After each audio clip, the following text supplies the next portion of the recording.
Assalamualaikum, salam sejahtera, Tachahau, Wanakem. Bersama saya, Hanafi Lubis, dalam siri dialog bersama pimpinan DAP Pulau Pinang.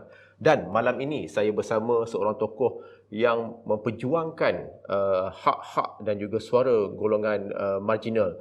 Jadi saya perkenalkan sebelah saya yang berhormat Profesor Ramasami, iaitu Exco Pendidikan Negeri Pulau Pinang. Apa khabar, Prof? Khabar baik. Sihat ya?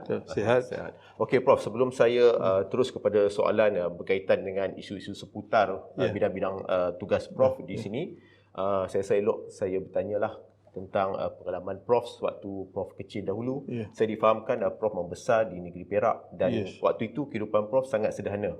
Dan apakah yang mencetuskan semangat Prof sehingga bergelar profesor hari ini?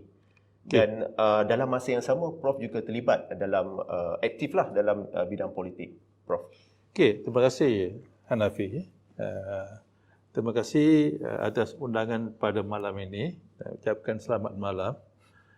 Dan memang betul sebab saya dilahirkan di Setiawan Perak dan keluarga saya adalah keluarga sederhana. Ataupun lebih khususnya pekebun kecil pada masa itu.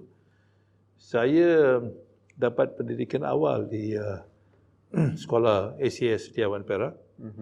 Kemudian selepas pendidikan awal, saya ini berpindah ke sekolah St. Anthony's di Teluk Intan sebab saya ikut kakak saya. Dan kemudian selepas saya menamatkan pelajaran masa itu LCE, sekarang dipanggil PMR dan sebagainya, LCE iaitu tingkatan 3, saya juga pindah lagi sekali di Johor, Kota Tinggi Johor, di mana saya menghabiskan SPM. Masa itu dia panggil sebagai school certificate dan lepas school certificate saya ini meningkatkan pelajaran di peringkat HSC, Higher School Certificate, sekarang dinamakan sebagai STPM di Maktab Sultan Abu Bakar, Johor Bahru. Dan kemudian selepas itu saya buat kursus kewartawanan di Wellington, New Zealand selama 1 tahun. Kemudian saya balik jadi guru sementara dan selepas itu saya pergi ke Amerika Syarikat untuk mengikuti kursus degree dalam bidang sains politik. Lepas itu ke Kanada untuk buat masters dalam bidang sains politik. Akhir sekali saya kembali pada tanah air pada tahun 1981, dapat kerja sebagai pensyarah di Universiti Kebangsaan, dan lepas 2-3 tahun saya melanjutkan pelajaran di Universiti Malaya untuk memperoleh ijazah PhD dalam bidang pentadbiran awam. Itu sedikit sebanyak pengalaman pendidikan saya. Baik. Dan Prof terlibat secara serius dalam politik pada usia berapa? Saya sebenarnya macam ni, walaupun saya dalam bidang sains politik, bidang sains politik ini tidak semestinya macam politik biasa atau politik yang kita nampak di parti politik dan sebagainya. Sebab bidang sains politik adalah mengenai isu parti politik, bagaimana parti politik berfungsi, tentang perlembagaan, tentang proses penukaran kerajaan dan sebagainya. So itu memang dari segi ilmu sains politik. Dan kemudian dari segi pengamalannya ialah memang itu memang walaupun saya jadi seorang pensyarah sains politik dalam mungkin 25 tahun di UKM. Saya bersara pada tahun 2005. Tapi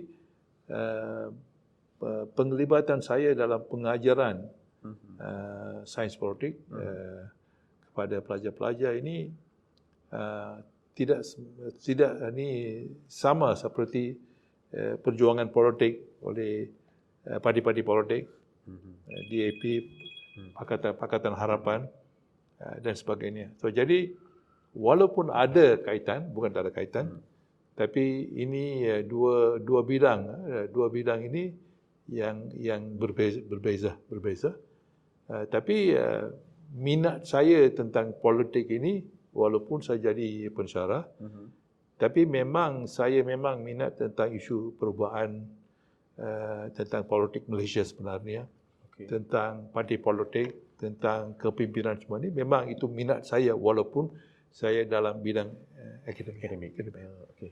Jadi Prof telah memilih gelanggang politik walaupun Prof pernah berkhidmat sebagai profesor di salah satu buah universiti tempatan. Jadi kenapa Prof memilih jalan politik? Bukankah dengan mendidik juga kita dapat membawa perubahan kepada masa depan negara? Okey, terima kasih. Sebab saya rasa saya kata tak ada sebenarnya perbezaan antara penglibatan dalam bidang akademia dan juga dalam bidang dunia realiti ni. Tapi ada mereka yang tidak mau melibat dalam politik, amalan politik atau politik dalam Malaysia, macam masuk dalam politik dan sebagainya. Tapi pandangan saya berbeza sebab saya memang, walaupun saya dalam bidang sains politik, walaupun saya dalam ilmu sains politik, tapi memang saya sangat minat tentang bidang politik. Bidang politik ini tidak ke mana kita samakan dengan parti politik. Tapi saya menganggap bahawa politik adalah satu unsur penting supaya membawa perubahan yang progresif dan yang baik. So melalui politik lah saya rasa, macam saya ini fokuskan kepada golongan yang tertindas dan sebagainya, golongan pekerja sebenarnya. Sebab pengususan saya adalah tentang golongan pekerja, terutama di kalangan pekerja ladang dan sebagainya. So saya fokus ini bagaimana kita membawa mereka kepada suatu situasi di mana mereka boleh hidup dengan lebih selesa, dengan gaji yang baik, dalam suasana yang baik. So ini merupakan perubahan, ini adalah perubahan politik. Tanpa politik ini saya rasa tidak ada perubahan. Ya. Tapi ada mereka yang dalam dunia akademik, mereka rasa mereka cuma memfokus kepada akademik, pendidikan, penulisan dan sebagainya. Saya rasa itu hak mereka masing-masing lah. Okey, Prof. Okey, Prof merupakan Esko Pendidikan Negeri ini menuju Penang 2030. Apakah rancangan yang direncanakan untuk melahirkan masyarakat Penang ini sebagai masyarakat yang progresif, masyarakat yang mampu menyumbang kepada kesejahteraan ekonomi dan juga sosial negeri ini? Terima kasih. Ini saya sudah jadi Exco Pendidikan, Exco Sumber Manusia, Exco Sains dan Teknologi. Tapi memang ada kaitan satu sama lain. Selama saya ingat 14 tahun. 14 tahun. So, jadi saya menganggap bahawa Pulau Pinang merupakan salah satu negeri ini, kalau kita banding dengan negeri ini, ada mempunyai potensi yang baik supaya untuk menuju ke hadapan, terutama. Saya rasa ini bukan satu pilihan kepada sama ada pemimpin politik yang menerajui kerajaan, sama di Pulau Pinang, Kedah, di Pahang, mana-mana. Saya rasa impian mereka ini mestilah lebih kurang sama. Cara mereka ini mungkin berlainan. Sebab pendidikan ini, walaupun kerajaan negeri ini tidak ada kuasa atas bidang pendidikan, ini di bawah kerajaan pusat. Tapi banyak yang kita boleh lakukan dalam bidang pendidikan. Kalau kita ada kerjasama daripada pusat, lebih baik lagi. So pendidikan ini saya rasa kita melahirkan satu masyarakat yang berlandaskan pada ilmu pengetahuan, di mana mereka akan membuat memikirkan tentang segala dengan yang saya kata berlandaskan ilmu, lebih rasional dan sebagainya. So dari sini sains dan teknologi sangat penting. Sebab itu mungkin 5-6 tahun dulu kita wujudkan satu jawatan kuasa Penang Science Council. Science Council ini mempunyai beberapa kelompoknya, di mana masing-masing kita mau lahirkan satu semangat di mana pelajar-pelajar ini daripada peringkat bawah ke peringkat sekolah. Sebab kita rasa kita mewujudkan satu suasana dikatakan suasana ekosistem di mana pelajar-pelajar yang masuk sekolah ini akan minat dalam bidang sains dan teknologi. Data menunjukkan bahawa mereka yang mengambil sains, mathematics, computer science di peringkat sekolah telah menurun. So ini saya rasa yang memberi satu impak yang negatif kepada kita, kepada pelajar-pelajar, dan saya rasa macam mana kita mau cuba mengatasi masalah. Satu ialah kita selalu tidak harapkan kepada kerajaan pusat, mungkin dia ada matlamat yang lain, objektif, tapi apa yang kita boleh buat, kita buat. Apa yang kita dengan sebatas bajet yang bukan besar sangat. Dan lagi satu, bidang ini bukan bidang yang di mana kita mempunyai kuasa, ini bidang kuasa federal. Tapi walau bagaimanapun, kalau kita membuat, kita boleh buat. So apa dia katakan? Iaitu melalui Science Council ditubuhkan, kita ada Penang Tech Dome, Tech Center, kita ada Penang Science Cluster, kita ada PSDC, kita ada lagi beberapa kelompok. Tugas mereka adalah supaya bagaimana mereka wujudkan semangat kesedaran di kalangan pelajar-pelajar supaya mereka meminati bidang sains.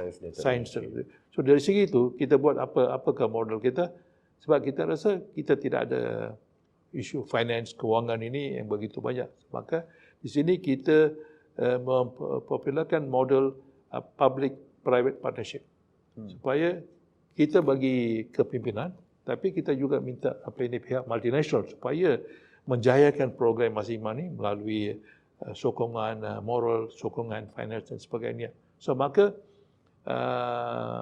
saat kita walaupun kita bagi bantuan kepada sekolah-sekolah macam sekolah Cina, sekolah Tamil, sekolah agama, dan ini semasa Pakatan Harapan kita juga bantuan kepada sekolah kebangsaan dan sebagainya. Tapi apa yang penting ialah bukan pendidikan formal, tapi pendidikan yang mementingkan sains dan teknologi, di mana mungkin dalam 10 tahun, 20 tahun kita boleh melahirkan apa itu talent. Itu satu kekurangan yang sangat ketara di Pulau Pinang. Walaupun kalau banding Pulau Pinang dengan negeri-negeri lain, pencapaian kita ini memang memuaskan secara relatif. Tapi secara mutlak ini kita perlu satu suasana di mana melahirkan talents. So talents ini mesti berlandaskan kepada sains, teknologi, matematik, computer science dan sebagainya. So itulah kita memberi semangat melalui model governance, iaitu kita berpakat dengan swasta, multinasional dan sebagainya. Sebab itu memang selalu kita dapat aduan daripada syarikat-syarikat besar bahawa mereka tak dapat talents di Pulau Pinang. Kalau ada pun, mungkin dia pergi sini, dia pergi sana, dia keluar negeri. So bagaimana? So jadi janganlah kita harapkan kepada pekerja asing. Pekerja asing ini adalah lebih kurang buruh kasar dan sebagainya. Tidak ada talent. Kita fokuskan pada orang tempatan, pelajar-pelajar tempatan, supaya mereka akan memenuhi jurang itu. Ya. Apabila Prof cakap tentang talent ni, saya ada baca tentang satu statement lah, Bank Dunia ada mengatakan bahawa 20% siswazah kita bekerja di luar negara. Jadi bagaimana Pulau Pinang ini nak menjaga aset ataupun talent-talent yang ada ni sebagai magnet untuk mereka tidak bekerja ke luar negara? Ya, itu isu yang saya ingat saya memang ada hasilkan beberapa artikel mengenai brain drain. Brain drain ini ada dua jenis brain drain. Satu dalam negara kita, satu dalam negeri, satu di mana pelajar pekerja keluar daripada negara kita ke negara asing. Dan saya rasa pergerakan pekerja ini, saya ingat satu fenomena universal. You tidak boleh kawal mereka. Apa yang kita bimbang adalah apabila mereka rasa bahawa mereka tidak ada peluang pekerjaan, mereka tidak ada peluang supaya untuk meningkatkan gaji mereka dan peluang masa depan, mereka cari pekerjaan di Singapura ataupun Hong Kong, di Taiwan, di beberapa tempat. So jadi Saya rasa kita tidak boleh menyelesaikan secara 100%. Cuma apabila kita ada talent, dan kalau kita bertambah talent di Pulau Pinang, dan apabila kita tambah talent ini, maka kita rasa gaji pun akan meningkat.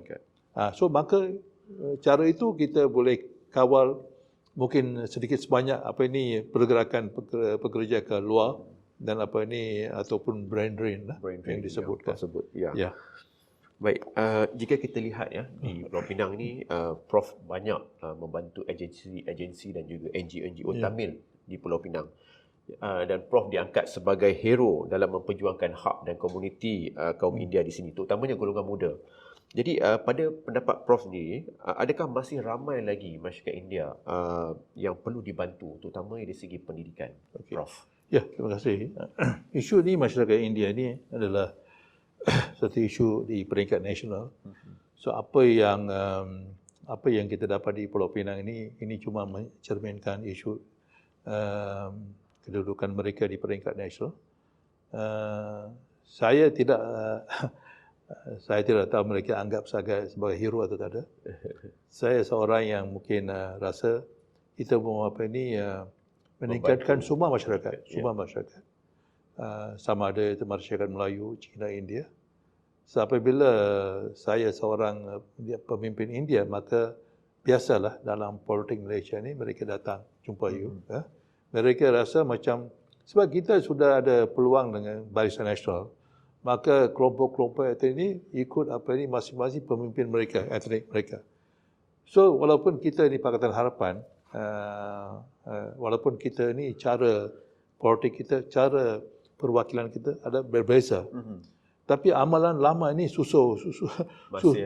masih ada lagi. So maka dari segi itu, saya sebenarnya saya mewakili semua kaum.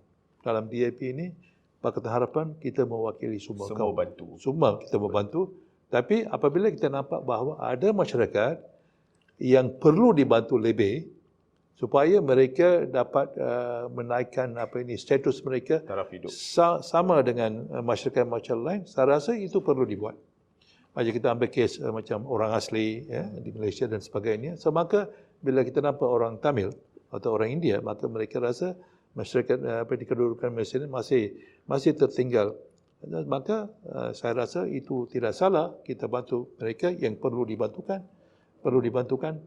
So apabila dia nampak saya, dia rela datang jumpa sama saya, ada yang mau cakap bahasa Tamil dan sebagainya, itu salah satu kebiasaan.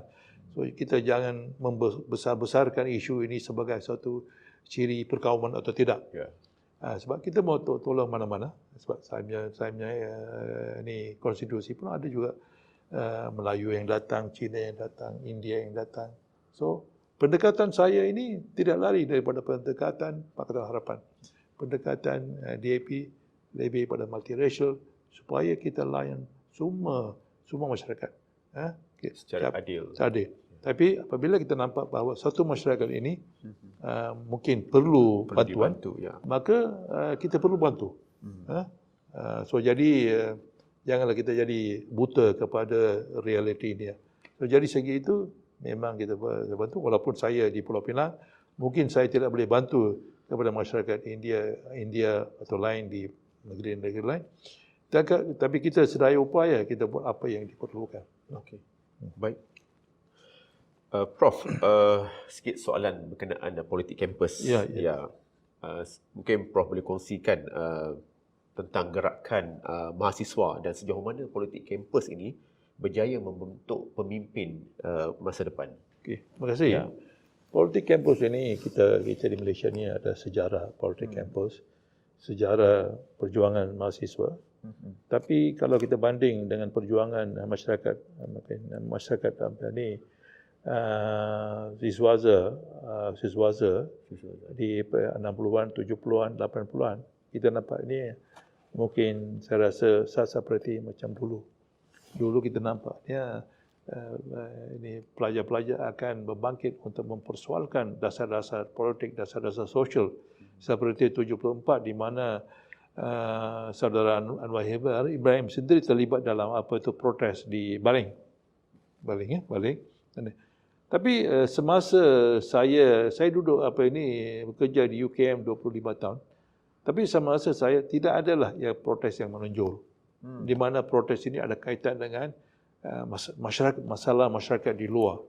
Sebab apabila kita sebutkan protes pelajar-pelajar, kita melihat sama ada kaitan dengan di luar.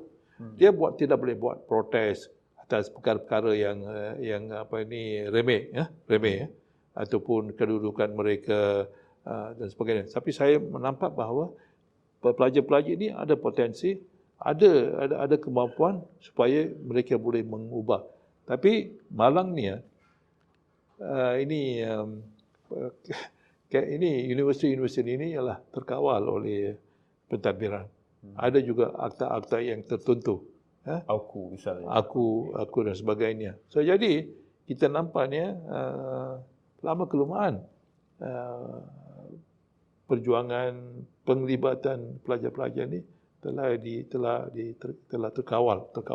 So jadi ini tidak bermakna mereka tidak ada potensi, dan kita nampak bahawa satu trend konservatisme di mana mereka lebih mementingkan pelajaran mereka, lebih mementingkan grade mereka, kemudian mereka keluar mau dapat. Saya rasa itu bukan salah, tapi cuma itu bila kita dapat pendidikan universiti, pendidikan yang menyeluruh, bukan saja dari buku, bukan saja kita hasilkan kertas kerja, tapi juga pengalaman yang tidak ada batasan dari segi universiti ataupun undang-undang, tapi di mana pelajar-pelajar ini boleh samakan dengan aspirasi rakyat. Itu saya nampak dari kacamata saya lah. Okay. Tapi ini saya tak nampak sekarang. Tapi walaupun saya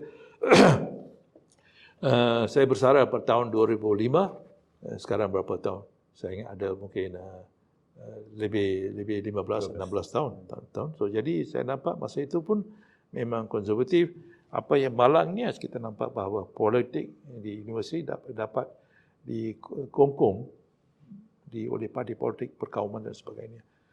Ada juga perwakilan UMNO, perwakilan PA. So, apabila mereka masuk dalam universiti, so kita tahulah apa implikasinya kepada politik. So kepentingan rakyat ini dapat dipadamkan ataupun dapat direndahkan dalam arus politik Malaysia. Baik, jika lepasan SPM, mereka nak minta lah nasihat daripada Prof tentang jurusan ataupun bidang yang mereka nak sambung lah selepas ini kan. Jadi, apakah bidang yang Prof boleh cadangkan? Dan mungkin ada sikit nasihat akhir lah kepada anak-anak muda yang di luar sana yang nak meneroka potensi diri mereka. Okay. Banyak yang datang ke pejabat saya ataupun pusat khidmat saya minta pandangan selepas SPM, apakah bidang pelajaran mereka mau memilih dan sebagainya. Saya mungkin saya akan saya tidak akan berikan nasihat yang lebih khusus atau tepat. Tapi saya mungkin tanya pertama, apakah minat mereka? Kalau mereka rasa mereka minat dalam, saya tidak mau memadamkan minat mereka. Sebab kita tentukan apa minat mereka. Mereka mesti ada minat. Minat. So, kalau katakan mereka minat dalam matematik, mungkin saya boleh nasihat ke mana mau college mau pilih. Biasanya kita menghubung kepada universiti awam. Kalau tak ada ini bergantung kepada keupayaan pelajar-pelajar lah dari segi finance dan sebagainya. Kalau mereka mau pilih diploma atau mana-mana, saya rasa itu terpulang kepada mereka, itu terpulang kepada sama ada keluarga mereka ini mampu bayar kalau pergi swasta dan sebagainya. Kalau mereka mohon universiti awam itu terpilih. So jadi sekarang ini ada banyak pilihan sekarang, banyak pilihan, dan bukan ada yang datang, ada yang mungkin saya tidak mau mereka ini just buta-buta dengar apa yang saya cakap, tapi mereka memfikir apa yang perlu dibuat. Mungkin dia kena tanya ibu bapa atau tanya kawan-kawan dan sebagainya. Kadang-kadang mereka tidak ada idea. Dapat SPM berapa ni 10, dapat 10A pun dia tak ada idea mana mau pergi. So, jadi itu perlu counseling. Sudah saya ada bincang sama ni kawan-kawan saya, kita perlulah satu pusat counseling supaya nasihatkan mereka. Dapat uruskan bakat Nasihatkan mereka. mana mereka. Sebab kadang-kadang kalau tak ada, maka mereka membasirkan masa, membasirkan wang dan sebagainya. Jadi saya rasa macam sekarang, ini bukan selepas mereka yang gagal. So mereka yang gagal datang, saya kata, you gagal dalam peperiksaan, you tidak gagal dalam kehidupan. Saya bagi semangat kepada mereka yang gagal. Gagal sistem pendidikan rasa you sudah gagal. Tapi saya rasa ini satu kecilnya aspek saja. So mereka yang gagal, saya minta PSDC. PSDC tak kisah. Asalkan dia sudah sampai SPM, ada 1-2 kredit, boleh masuk program diploma, mechatronics, computer science. So jadi, tidak bermakna mereka yang gagal peperiksaan, banyak yang gagal peperiksaan ini, akan gagal dalam kehidupan mereka. Tidaklah. So jadi kita nasihatkan bagi ambil sertifikat. Keluaran diploma macam mechatronics, computer science, dapat pekerjaan serta-merta. So jangan ingat bahawa you mesti mampu. Isu tertiary, pendidikan tertiary ini adalah suatu pemikiran konvensional. Dulu kita ingat mesti pergi universiti. Mesti keluar dari universiti. Tapi sekarang fikiran ni lain. Tak mesti dia pergi universiti. Dapat diploma, dapat sertifikat. Memang boleh. Banyak institusi ada boleh dapat diploma 2 tahun. Sertifikat 1 tahun. 1 tahun you ada sertifikat. Sekarang kilang-kilang, syarikat-syarikat besar pun ada juga training. You tak payah you pergi, you dapat kerja short course, you pergi kerja, dia bayar gaji sambil ambil kursus. Sambil bekerja. Ini untuk mengelak ini isu oleh kerana kurang bekerja dan sebagainya. So jadi kita lihat bahawa oleh kerana ada kekurangan pekerja bangkit dan sebagainya, so kilang-kilang ini akan tunggu seperti dulu. Dia tunggu untuk pekerja datang. Dia bagi tawaran, dia bagi inisiatif, datang sini, you ambil pekerjaan, ini kursus, kita akan bayar. So banyak perubahan macam itu berlaku. Sebab kalau tak ada, saya rasa sistem ini tidak akan setimpal ataupun dengan kehendak masa. Baik. So ini kita bagi haluan dan saya juga bagi ucapan. Saya banyak tulis juga tentang isu-isu semasa. Banyaklah saya tulis. Hari ini saya tulis dengan isu Sabah, itu Petronas punya asas. Hari-hari saya tulis. Itulah bila kita tengok kalau kita tengok Facebook Prof banyak sangat yang Prof tulis. Saya tulis hari ini tulis. Ada tulis dengan mat kilau siapa ada yang serang sama saya, Prof tak faham. Tapi memang dari segi itu saya rasa sampai sini cuma menerima pandangan saya. Tapi itulah pandangan saya. Ya, sekadar pandangan pribadi Prof. Pandangan saya, you terima tak terima itu terpulang. Tapi jangan nafikan peluang pada saya untuk artikulasi pandangan saya. Hari ini saya tulis tentang isu Sabah, tuntutan keturunan Sulu dan sebagainya. Saya ada tulis tentang batu putih, isu-isu batu putih. Saya rasa isu-isu semasa saya hari-hari saya tulis. Hari-hari saya tulis. Orang kata, Prof, mana you dapat masa tulis? Tapi kita menentukan masa lah untuk tulis lagi. Dapat lama 1 jam. So, jadi saya walaupun saya bekas profesor, saya tidak gunakan nama profesor, tapi orang panggil saya profesor.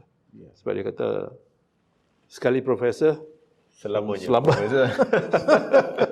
Tapi saya kalau panggil YB atau Ramasamy, saya cukup ini. Saya rasa sebab ini gelaran profesor masa saya mengajar. Tapi dia panggil saya profesor. Saya dah lekat dah nama profesor tu. Ya, tak boleh buang. Macam susah nak panggil YB. Saya mau buang pun tak boleh. Jumpa saja profesor kita panggil. Saya sudah bagi tahu semua ni, jangan panggil lah. Saya sekarang bukan di universiti. Prof, tak kata tak apa. Kita sudah biasa dengan punya nama. Betul. So, jadi saya pengalaman saya juga, rasa saya pun masih penglibatan saya dalam perdamaian, proses perdamaian di Sri Lanka, di Aceh. Aceh itu memang merupakan pengalaman saya yang saya rasa manis sikit supaya macam kes Aceh, penglibatan saya supaya kita menghentikan perang. perang dan sebagainya. So itu dari segi itu memang saya rasa pengalaman ataupun kerja saya ini sebenarnya tidak ada batasan dalam satu parameter saja. Tapi pendidikan oleh kerana pengalaman saya sebagai akademik memberi saya pemikiran yang luas. So, saya rasa semua ini adalah supaya kita dapat suatu disiplin atau epistemologi. Untuk ilmu, bagaimana kita akan menuntut ilmu. Itu yang saya rasa. Kalau pada peringkat usia Prof sekarang pun masih terus mencari ilmu, apatah lagi anak muda di luar sana ya. Kena terus dan terus belajar, sambung belajar sehingga mereka capai apa yang mereka mahu. Saudara, saya 73 sekarang. 73 So usia pun muda lagi, Prof. Tapi ilmu ini adalah supaya kita ini apa yang disebutkan, apabila kita rasa kita ini kurang ilmu, itu satu ciri yang terbaik sekali supaya kita memang satu kehidupan, satu pemikiran yang sederhana. Kita tidak sombong. Kita rasa banyak yang kita tahu, kita perlu tahu. Bolehkah kita tahu semua ini? So, jadi apabila ini kita memang merupakan apa disebutkan sebagai humbling experience. Maka you tidak sombong, you tidak rasa macam you pandai. Ya, apa yang kita tahu kita adalah sedikit saja. Ya. Banyak lagi yang kita tak tahu. Kita tak tahu. Okey, terima kasih Prof. Ya. Alright, saya rasa itu saja soalan-soalan saya untuk malam ini, dan sekali lagi saya ucapkan terima kasih Prof kerana sudi meluangkan masa bersama saya dan juga nasihat-nasihat Prof terhadap anak muda di luar sana ya. Tapi macam biasa, sebelum saya akhiri sesi pada malam ini, saya ada pantun untuk anda ya. Walau jalan penuh berduri, semangat juang terus bersemi. Mengurus potensi anak negeri, itulah kunci kemakmuran ekonomi. Baik, hingga bertemu lagi pada minggu hadapan. Jangan lupa like, share dan komen di bawah. Bye, selamat malam. Okey. Terima kasih. Terima kasih, Prof.